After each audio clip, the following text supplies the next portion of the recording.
ชิงจิตสุภาฉินขอนำทุกท่านนะคะเข้าสู่งาน Google for Thailand ครั้งแรกของประเทศไทยกับคอนเซ็ปต์ Leave No Thai Behind ตลอดเวลาที่ผ่านมานะคะ Google มีความมุ่งมั่นที่จะมีส่วนร่วมในการพัฒนาเศรษฐกิจดิจิทัลพร้อมๆกับมีส่วนในการสร้างความเติบโตของเศรษฐกิจประเทศไทย Not only in the Kingdom of Thailand but in the entire world. That is what has been on my mind. Tool that they were using all during that period, and I have to say that it was Google. Unlock new opportunities and connect to others in new and powerful ways. In the video we just saw now, will represent a $37 billion opportunity. Now this study, it only covered 4 key segments. ยืดเลยเรียบร้อยจบเลยจบยืดทำไมใช่ไหมครับขอบคุณทุกคนครับ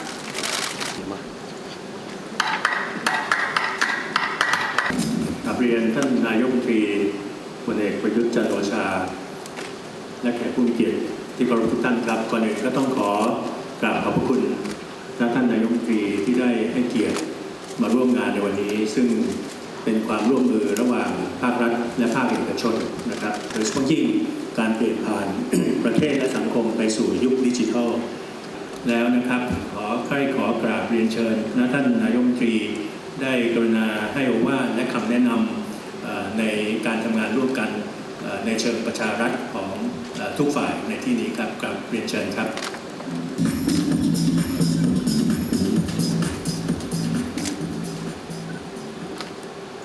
ก็ขอกล่าวคำว่าสวัสดีนะครับท่านรัฐมนตรีว่าการกระทรวงดิจิทัลเพื่อเศรษฐกิจและสังคมท่านเอกอัครราชทูตท่านผู้อำนวยการประจำประเทศไทยบริษัท Google ประเทศไทยจำกัดนะครับกรรมการผู้จัดการใหญ่บริษัทกสท.โทรคมนาคมจำกัดมหาชนผู้บริหารภาครัฐภาคเอกชนรัฐวิสาหกิจและผู้มีเกียรติทุกท่านวันนี้ผมก็ได้ทำงาน2 อย่างเมื่อเช้าก็ไปในงานที่เป็นประวัติศาสตร์ของเรื่องการสาธารณสุขไทยในเรื่องของการพัฒนาระบบสาธารณสุขไทยระยะเวลา100 ปีที่ผ่านมาจนถึงวันนี้มันก็เกี่ยวพันกับประเทศอื่นด้วยนั่นแหละทั้งตะวันตกตะวันออกในการพัฒนาเรื่องนี้เพราะว่าจะพูดลองเรื่องไปหน่อยนะเพราะวันนี้เราต้องพูดถึงอดีตปัจจุบันและอนาคตไปด้วยกันวันนี้เราทำให้คนอายุยืนมากกว่า35 ปีสมัยก่อนเนี่ยสมัยก่อนคนอายุไม่เกิน35ตายหมดนะเพราะสาธารณสุขมันดีขึ้นก็อยู่นานขึ้นก็อยู่อายุมากขึ้นแล้วต้องการให้มีคนอายุยืนอย่างน้อยถึง85 ปีนะครับใช่ไหมวันนี้เราก็ทำ100 ปีของการทำให้คนมีอายุยืนขึ้นแต่ในการเราก็ต้องเตรียมการเพื่อรองรับอนาคตให้คนเหล่านี้ด้วยนี่แหละครับคือสิ่งที่เราเป็นที่มาของวันนี้ก็คือการรวมพลังประชารัฐของพวกเราในการที่ให้ทั้งภาครัฐภาคเอกชนและภาคประชาชนธุรกิจต่างๆมาเกี่ยวข้องกันในการที่ดูแลไม่ใช่ดูแลเฉพาะประเทศไทยเราต้องดูแลทั้งโลกประเทศอื่นด้วยประชาคมอื่นด้วยนั่นคือหน้าที่ของเรานอกจากหน้าที่ของเราที่ต่อครอบครัวเราแล้วถึงแม้ว่าประเทศไทยจะเป็นประเทศเล็กๆก็ตามแต่เราให้ความสนใจในประเด็นที่ทั่วโลกให้ความสำคัญนะครับไม่ว่าจะสิ่งแวดล้อมในเรื่องทรัพยากรธรรมชาติสิ่งแวดล้อมเรื่องอนุรักษ์พันธุ์พืชพันธุ์สัตว์ต่างๆรัฐบาลไทยพยายามยิ่งยวดในการศึกษาสิ่งต่างๆเหล่านี้สิ่งเหล่านี้มันจะเกิดขึ้นได้ด้วยอะไรไม่ใช่ด้วยข้อกฎหมายไม่ด้วยการบังคับไม่ด้วยอะไรทั้งสิ้นมันด้วยใจของเราทุกคนเพราะการที่รัฐบาลทุกรัฐบาลทุกประเทศมีความมุ่งหวังมีจารย์มุ่งมั่นในการทำงานเหล่านี้แต่สิ่งที่มันเกิดขึ้นมาได้นั้นมันถ้ายังใช้วิธีการเดิมมันก็ค่อนข้างจะทำได้จำกัดนะมันไม่ทันเวลาไม่รวดเร็วเหมือนเช่นวันนี้ที่เรามีดิจิตอลเข้ามาเสริม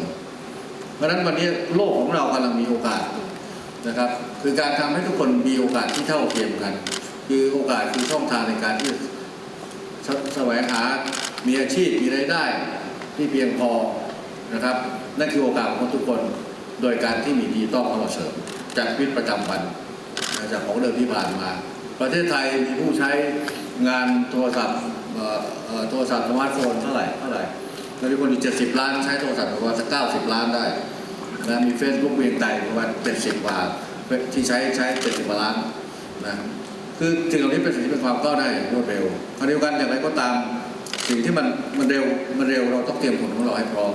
มันถึงต้องไปดูเรื่องการเรียนรู้เมื่อกี้เนี่ย4 พิลล่าเมื่อกี้สักครู่นั้นนะครับก็สิ่งสำคัญที่สุดก็คือการสร้างภูมิคุ้มกันที่ดี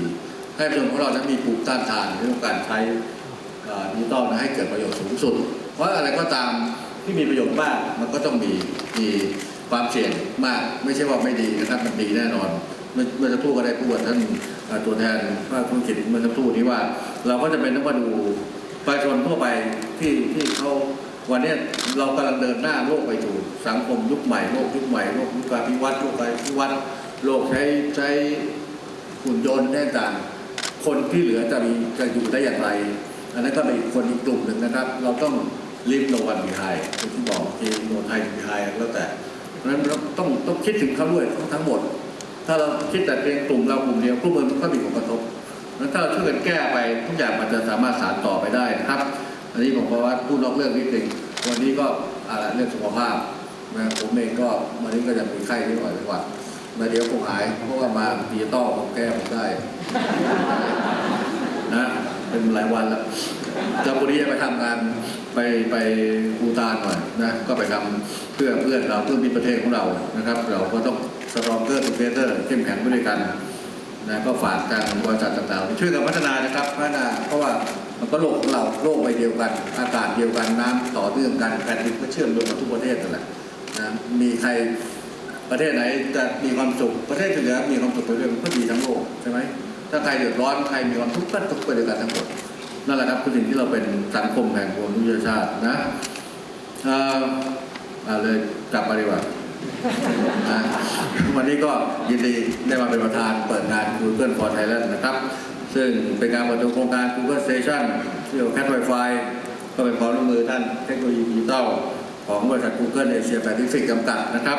โดยบริษัท Google แห่งประเทศไทยบริษัทกทท.โทรคมนาคมมหาชนจำกัด Cat Telecom ในวันนี้นโยบาย Thailand อยู่ศูนย์ท่านทราบอยู่แล้วสิ่งสำคัญที่สุดคือเราจะทำยังไงให้ถึงเขาทำวันนี้มันต่อเนื่องไป20 ปีข้างหน้าไม่ได้ว่าทำแบบนี้ไป20 ปีไม่ได้จะเปลี่ยนปีหน้าอีกก็ได้ไม่ได้พัฒนาไปมากกว่านี้ก็ได้แล้วเราแบ่งช่วงการพัฒนาเราต้องทำมองอนาคตว่าใน20 ปีเนี่ยประเทศไทยจะเป็นยังไงต่อไปนั่นแหละคือสิ่งที่ผมกำหนดวิสัยทัศน์ว่าประเทศไทยใน20 ปีข้างหน้าจะต้องเป็นประเทศไทยที่มีความมั่นคงมีเสถียรภาพและมีความไว้ชีวิตและทรัพย์สินในทุกมิติและอันที่2ก็คือการมั่งคั่งประชาชนทุกอาชีพทุกรายได้ทุกคนกันจะต้องมีรายได้ที่เพียงพออันที่3คือยั่งยืน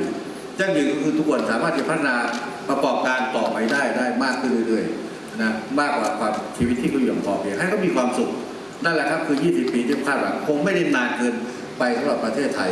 และไม่นานเกินไปที่เพื่อนของเรานะโดยเฉพาะยิ่งอเมริกาหรือประเทศหลายประเทศที่อยู่ในหน้าที่นี้ที่จะช่วยเราสนับสนุนเรา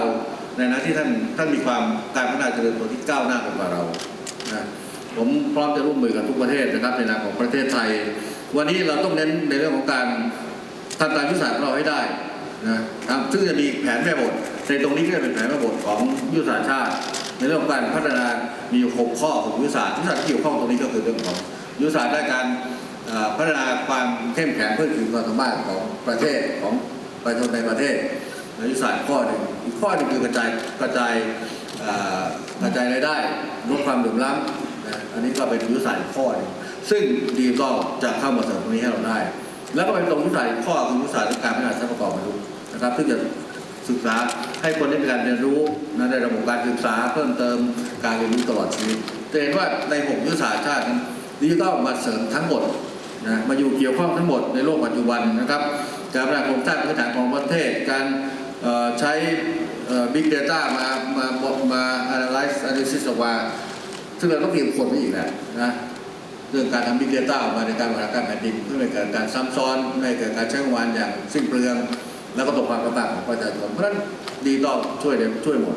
แล้วก็ฝากทุกบริษัทนะครับโดยเฉพาะวันนี้ก็ Google ใช่ไหมนี่ก็จะมาดังอื่นด้วยนะดังอื่นด้วยนะครับก็ฝากท่านช่วยกันดูแลนะไม่ว่าจะบริษัทใดก็ตามมันก็ต้องช่วยกันช่วยคนนะครับการพัฒนาโครงสร้างของประเทศการคิดค้นนวัตกรรมใหม่ๆการจัดเก็บกำลังข้อมูลนะการเพิ่มขีดความของคนไทยการดูแลทรัพยากรต่างๆให้มันมีความมั่นคงแข็งแรงยั่งยืนแล้วก็เปลี่ยนโฉมหน้าประเทศของเราให้พร้อมเป็นประเทศที่จะเข้าสู่ดิจิทัลทรานส์ฟอร์เมชันนะสมาร์ททรัมเมอร์สมาร์ทเนชั่นสมาร์ทซิตี้สมาร์ทเยอะแยะหมดนะก็แต่ต้องไม่อะไรเขาเรียกอะไร ต้องมีมาตรการวัดความเสี่ยงให้ดีนะอย่างที่ผมบอกนะเพราะวันนี้มันการติดต่อสื่อสารมันรวดเร็วภายในพริบตาเดียวภายเป็นวินาทีอ่ะเพราะฉะนั้นมันหยุดไม่ได้ ถ้ามันออกไปแล้วมันหยุดไม่ได้ถ้ามันไม่ดีนะแต่ถ้าดีก็ไม่มีปัญหาอะไรถ้าไม่ดีมันหยุดไม่ได้อันนี้มันจะเป็นปัญหาต่อไปซึ่งจะลุกลามบานปลายเพราะฉะนั้นเราต้องสร้างความเข้มแข็งภูมิคุ้มกันให้กับสังคมน้อยได้อย่าให้เทคโนโลยีมายึดครองเราต้องใช้จิตใจของเราใช้ความมั่นคงของเราในการที่จะใช้ดิจิตอลให้เกิดประโยชน์ไม่ใช่ดิจิตอลมาใช้เราเป็นประโยชน์ไม่ใช่นะครับผมคิดอย่างนั้นนะในความรู้สึกของผมแล้วก็วันนี้โลกกำลังไปสู่โลกแห่งการเปลี่ยนแปลงวันนี้จะเห็นว่าความต้องการของประชาชนเนี่ยมากขึ้นเรื่อยๆมากขึ้นเรื่อยๆซึ่งอันนี้คือปัญหาในเรื่องการบริหารการแผ่นดินต่อไปในอนาคตนะเพราะว่าทุกคนมีความต้องการสูงเพราะฉะนั้นในต่อไปที่อำนาจรัฐมันก็จะต้องลดลงใช่ไหมความต้องการประชาชนจะออกมาทางไหนออกมาทางดิจิตอลออกมาทางโซเชียลนะครับซึ่งมันควบคุมไม่ได้เพราะฉะนั้นนี่ก็คือสิ่งเราต้องวางพื้นฐานให้คนของเรามีหลักคิดที่ถูกต้องก่อนนะครับว่าเป็นหลักคิดที่ถูกต้องอะไรมันควรจะเกิดมันก็เกิดได้อะไรที่จะไม่ควรเกิดมันก็ต้องใช้เวลาในการที่จะเปลี่ยนแปลงหลายอย่างมันไม่ได้สร้างมาวันเดียวครับทุกประเทศไม่ได้เจริญมาวันเดียวปีเดียวหรือ10 ปี 20 ปีมีความเป็นมาหลายเป็น100 ปีทั้งสิ้นเพราะฉะนั้นอย่างที่เรียนไปแล้วว่าเทคโนโลยีตอนนั้นมันโตเร็วจะเป็นตัวเร่งในการขับเคลื่อนสังคมสุดแต่ว่าสังคมนั้นจะไปในทางใดจะคล้อยตามไปทางใดเพราะฉะนั้นคนที่จะนำในตรงนี้ก็ต้องเป็นผู้ที่หรือเป็นองค์กรที่มีจริยธรรมเป็นคนก็ต้องเป็นคนที่มีคุณธรรมจะได้นำพาสังคมไปปลอดภัยในวันข้างหน้านะครับไม่งั้นกลับมาเราก็จะมาเสียใจเหมือนเช่นทุกครั้งพอมันจะเกิดอะไรขึ้นมาก็ลุงนี้ไม่ทำดีกว่าลุงนี้ไม่พูดดีกว่าอย่างนี้มันไม่ใช่มันต้องคิดก่อนพูดหรือว่าคิดก่อนทำแล้วถึงทำมันก็จะไม่เกิดปัญหานะครับนี่เวลาขึ้น5 นาทีแปลว่าหมดเวลาใช่ไหมเด็ก5 นาทีแน่จริงๆแล้วผมจะพูดน้อยยังไม่ค่อยสบายแต่พอดีเห็นหน้าเนี่ยกูก็เลยดีใจเป็นท่านพูดนะก็ให้มีกำลังใจพูดเพราะวันนี้อะไรมันก็ดีขึ้นนะต้องยอมรับว่าอะไรมันก็ดีขึ้นพอควรหลายอย่างนะครับการรู้ประเทศของเรากำลังทำอยู่นะสิ่งที่วันนี้ยังทำไม่เสร็จก็ทำต่อสิ่งไหนที่ลงทุนกันไม่ได้วันนั้นก็ลงทุนต่อใช่ไหมก็หวังว่าเราคงจะเป็นประเทศที่เหมาะสมในการประกอบการธุรกิจของท่านผมกำลังขับเคลื่อนในเรื่องของสิทธิมนุษยชนในการประกอบการธุรกิจด้วยซึ่งจะต้องนำในเรื่องบทบาทในเรื่องของการเคารพคุ้มครองและเยียวยานะครับอันนี้คือเรื่องสิทธิมนุษยชนในการประกอบการธุรกิจรัฐบาลนี้กำลังขับเคลื่อนในเรื่องนี้อยู่นะครับในเรื่องมันมีปัญหาแน่นอนมันไม่มีอะไรดี 100%แต่ต้องแก้ให้ได้นะครับการสร้างนวัตกรรมดิจิทัลปรับฐานเศรษฐกิจของประเทศการเชื่อมโยงไทยสู่โลกสู่ไทยการลงทุนระหว่างประเทศการเข้าถึงข้อมูลข่าวสารเหล่านี้มันจะต้องเร่งการพัฒนาอย่างไม่ให้มีขีดจำกัดอย่างที่เราบอกว่าเราเป็นโครงสร้างพื้นฐานที่เป็นความเชื่อมโยงดีอยู่แล้วทางกายภาพดีอยู่แล้วแต่มันต้องซีมเลยคือรอยต่อทั้งสิ้นคำว่ารอยต่อก็หลายอย่างด้วยกันทั้งกฎหมายทั้งกระบวนการวิธีการระเบียบหลายอย่างมีกฎหมายแต่ทำไม่ได้เพราะกฎหมายมันไม่ต่อเนื่องไม่เชื่อมโยงกฎหมายเชิงบริการไม่ค่อยได้เกิดขึ้นรัฐบาลนี้มุ่งทำทั้ง2 อย่างทั้งกฎหมายเอกชนกฎหมายประชาชนกฎหมายมหาชนกฎหมายบริการทำมา700 กฎหมายตอนนี้นะก็คุณดาไปดูด้วยไม่ใช่เป็นกฎหมายเพื่อจะอะไรล่ะใช้อำนาจกับคนไม่ใช่ต้องการให้กฎหมายสมัยใหม่เป็นกฎหมายที่เอื้อประโยชน์ลดปัญหาอุตสาหกรรมให้ประชาชนลดภาระนะอย่างเช่นการไม่ใช้บัตรสำเนาบัตรประจำตัวไม่ใช้บัตรสำเนาทะเบียนบ้านแล้ววันหน้ามันก็จะไม่ใช้อะไรเยอะแยะไปหมดแต่เราต้องเตรียมสังคมอะไรเข้มแข็งนะครับช่วยกันเฝ้าระวังเรื่องเน็ตประชารัฐวันนี้ก็เราบอกคุมทุกหมู่บ้านแล้วก็ต้องไปตรวจสอบอีกไม่ใช่ว่าติดตั้งเสร็จเรียบร้อยแล้วผู้รับผิดชอบต้องไปดูด้วยว่าใช้ได้จริงหรือเปล่านะไม่ติดตั้งครบทุกหมู่บ้านแล้วก็บอกพอติดต่อไม่ได้กลับมานายกลงนะนายกก็พูดทุกวันนะว่าครบแล้วทุกหมู่บ้านแล้วหมู่บ้านนั้นบอกผมยังใช้ไม่ได้ติดต่อไม่ได้สัญญาณก็อ่อนไอ้ทำนองนี้แน่นอนมันต้องมีปัญหาแต่ถ้าก็ต้องแก้ต้องติดตามให้เขานะครับเพราะว่าชนเขาคาดหวังในการที่จะใช้ครอบคลุมทุกหมู่บ้านนะอันนี้ยกระดับที่คุณภาพชีวิตประชาชนด้วยให้ความรู้สร้างรายได้ลดความเหลื่อมล้ำการค้าขายออนไลน์แล้ววันนี้การค้าขายต้องพึ่งการค้าขายออนไลน์ให้มากขึ้นนะครับแล้วถ้าเราขายแบบเดิมมันก็จะเป็นแบบเดิมคือคนได้ขายแต่คนที่ไม่ได้ขายใช่ไหม ราะฉะนั้นถ้าเราได้ขายในช่องทางของออนไลน์แต่เรามีการพัฒนาตัวเอง มันก็จะเข้าขายได้ทุกคนสามารถจะเป็นพ่อค้าได้เองเรียนรู้การค้าขายได้เองแต่ก่อนผู้ผลิตเกษตรกรก็จะเป็นแต่ผู้ผลิตอย่างเดียวไอ้คนค้าขายของก็พ่อค้าคนกลางก็มาบริษัทก็ไปขายต่อมันก็ไปยิ้มไปตลอดถ้าอย่างนี้ทุกคนจะเข้าถึงโอกาสก็สามารถจะเป็นผู้ประกอบได้ในอนาคตนะครับการจัดงานวันนี้นะถือว่าเป็นการทุ่มเทของทุกหน่วยงานขอบคุณกระทรวงดิจิทัลขอบคุณGoogle นะครับขอบคุณองค์กรพันธมิตรทั้งหลายทั้งภาครัฐภาคเอกชนนะทั้งในส่วนของการเพิ่มการศึกษาทักษะด้านดิจิทัลการเป็นพลเมืองที่ดีพลเมืองดิจิทัลที่ดีนะครับการสร้างสรรค์ผลงานผลิตภัณฑ์บริการของไทยบนโลกดิจิทัลเพื่อจะเพิ่มโอกาสเศรษฐกิจให้กับพวกเรานะครับแล้วก็คาดหวังในเรื่องของธุรกิจ SME และไมโคร SME นะไม่รู้วันหน้าจะมีอะไร SME อีกหรือเปล่าเดิมเราก็ให้ความสำคัญเรื่อง SME วันนี้บอกไมโคร SME คือเล็กลงไปกว่า SME เขาอีกแล้วมันจะมีไมโคร SME หรือเปล่าเป็นเพราะมันจะมีสตาร์ทอัพอะไรเกิดขึ้นมันเยอะแยะหมดนะจากดิจิตอลของชาตินี่แหละครับจดผู้ประกอบการจดรายเดียวไว้ไหมที่จดขึ้นจดทะเบียนบริษัทได้นี่คือสิ่งที่รัฐบาลที่ทำไว้นะครับก็ขอให้สารกันต่อดีใจนะครับเห็นความสำเร็จในการบริการความร่วมมืออย่างจริงจังทั้งภาครัฐเขตและเอกชนในการบริการ Google Station Cat Wi-Fi นะครับขณะที่มีระหว่างบริษัทปตท.กับ Google Asia Pacific นะแล้วก็พัฒนาอินเทอร์เน็ตความเร็วสูงไร้สายตามสถานที่ฐานะต่างๆนะทั่วประเทศแล้วก็ขอขอบคุณอีกครั้งหนึ่งแล้วก็อันนี้ก็ขอให้ทุกคนได้ช่วยกันพี่น้องคนไทยช่วยกันดูแลสิ่งที่ทำมาเนี่ยคือทรัพย์สินของท่านทรัพย์สินของประเทศของท่านไม่ใช่ของผมไม่ใช่ของใครเพราะมันอยู่กับแผ่นดินไทยนะแล้วก็ฝากถึงผู้ประกอบการทุกรายเลยขอให้นึกถึงประโยชน์ต่อประชาชนนะให้มากที่สุดนะครับเรื่องธุรกิจก็เป็นเรื่องของธุรกิจผมเข้าใจการลงทุนมุ่งหวังกำไรนะครับเพื่อตอบแทนผู้ถือหุ้นอะไรก็แล้วแต่บริษัทผมมันเรื่องธรรมดาของการค้าเสรีแต่ขอให้ตอบแทนในสิ่งที่เกิดประโยชน์กับประชาชนเพราะเราคือประชาชนที่อยู่ในโลกใบเดียวกันนะครับการบริการ Google Station Cat Wi-Fi อันนี้ก็จะต้องมีการขยายบริการไปทั่วประเทศอย่างครอบคลุมนะครับขอบคุณอีกครั้งปตท. Google นะกลับมา3 รอบแล้วได้ Google Station Cat Wi-Fi นะผมก็จะเวียนหัวผมอ่านไม่ต้องพูดอะไรดีกว่านะมันวนไปวนมาเดี๋ยวผมก็เลยงงไปด้วยนะก็ยินดีนะครับขอบคุณอีกคนผมไม่ทราบว่าแปลทันหรือเปล่าไปดูกันมีคนฟังล่ามด้วยกันท่านทูตของฟังอยู่แล้วชินได้อยู่ผมมา3-4 ปีแล้วนะก็ขอบคุณนะครับวันนี้อะไรดีๆมันกำลังเกิดขึ้นในประเทศไทยอะไรดีๆมันกำลังเกิดขึ้นโลกใบนี้นะขอบคุณมิตรประเทศทุกคนขอบคุณคนไทยทุกคนที่ช่วยการสนับสนุนงานต่างๆเราสำเร็จได้ดีเพราะมีการช่วยเหลือผู้ที่ติดอยู่ในถ้ำนะครับก็จะรับความช่วยเหลือทั่วประเทศนั่นแหละคืออันนึงคือการเผยแพร่ออกไปทางดิจิตอลทางระบบออนไลน์ต่างๆเหล่านี้ทำให้โลกทั้งโลกได้เห็นความรักความสามัคคีของพวกเรานะเป็นเรื่องของคนทั้งโลกไม่ใช่เรื่องของคนไทยอย่างเดียวนะครับความร่วมมือจากหลายประเทศที่มาช่วยเหลือทำให้เรามีวันนี้ขึ้นมาได้นะครับก็วันนี้ได้เวลาสมควรแล้วก็ขอเปิดตัว Google Station Cat Wi-Fi ณ บัดนี้ขอบคุณนะครับสวัสดีครับ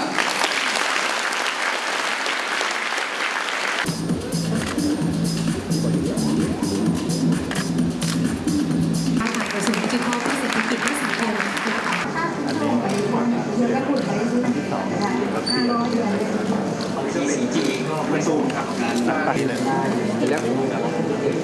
เปิดยาวเลยด้วยนอกจากทำ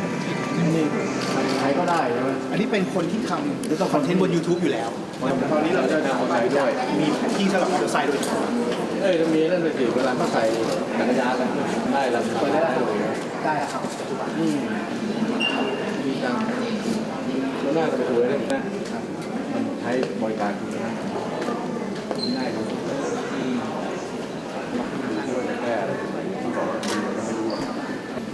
แก้คนนี้ด้าน policy ครับ policy ใช่ครับที่ฮ่องกงของผม